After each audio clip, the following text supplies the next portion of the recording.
Railway செயலியில் wallet மூலமாக பயண சீட்டு வாங்குறவங்களுக்கு 3% தள்ளுபடி வழங்கப்படும் அப்படின்னு சொல்லிட்டு தெற்கு ரயில்வே அறிவிச்சிருக்காங்க.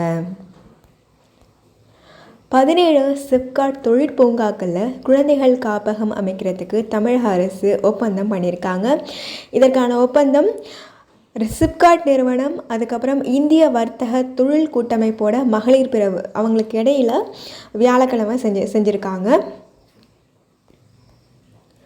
செம்மொழி தமிழ் ஆய்வு நிறுவனத்தில் அகத்தியர் குறித்த ஆய்வுகள். இயக்குனர் இரா சந்திரசேகரன் தகவல்.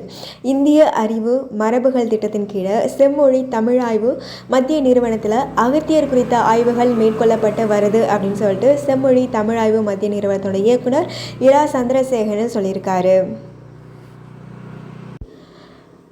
இறுதி கட்டத்தில் ஸ்பேடெக்ஸ் ஆய்வு திட்டம்.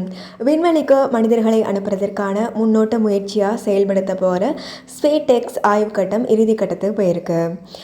ராக்கெட்டோட 4ஆம் நிலையில் நிறுவுற பணிகள் இப்போ நடந்துக்கிட்டு இருக்கு.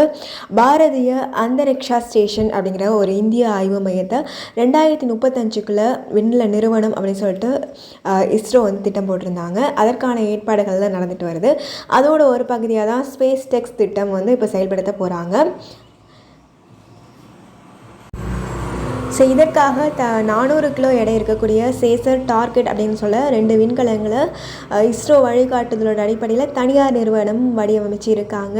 இந்த இரட்டை விண்கலன்கள் BSLV C-60 ராக்கெட் வாயிலாக ஸ்ரீஹரிகோட்டாவில் இருக்கக்கூடிய ஏவுதளத்திலிருந்து செலுத்த போகிறாங்க. இந்த விண்கலங்கள் புவியிலிருந்து சுமார் 700 கிலோமீட்டர் தொலைவில் வெவ்வேறு சுற்றுப்பாதைகளை நிலைநிறுத்த போகிறாங்க.